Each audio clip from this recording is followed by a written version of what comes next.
You pray for the best, and you can just imagine the emotion of the parents here and the feeling to finally be reunited with their children. We'll try to get a couple of other. Could we talk to you? You're a parent. May I talk to you? Huh? Are you a parent or student? I'm a student. Tell me what it was like in there. You were in the middle school? Yeah, we were in the middle school. It was really terrifying, and we kept getting updates from students' parents. It was just really nerve-wracking. Were they telling you what was going on at the high school?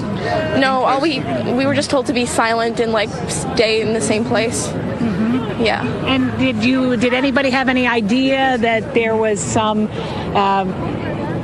tragedy going on? Yeah, we all knew. We didn't know that it was an active thing going on. We didn't know if actually would get hurt, but we knew that something was happening.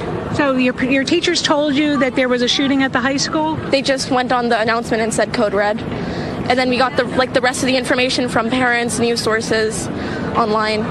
So they were allowing you to go online and everybody had cell phones or what? Just a few people that did have cell phones told everybody what was going on. What was it like in there not knowing, and what were your teachers telling you to do? Were you locked in the classroom? What was happening? Yeah, we were just locked in the classroom in silence. It was standard code red procedures. Just the room was shut off, locked up, and we were just sitting in the corner quiet. How often do you drill for code red?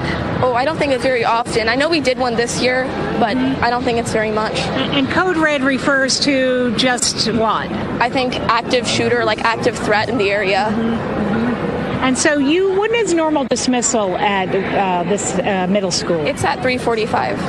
3:45. Uh-huh. So you guys have been in there for the last 3 hours. How nerve-wracking has that been?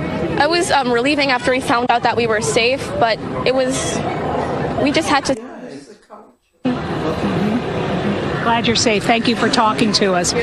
You're also a student? Yeah.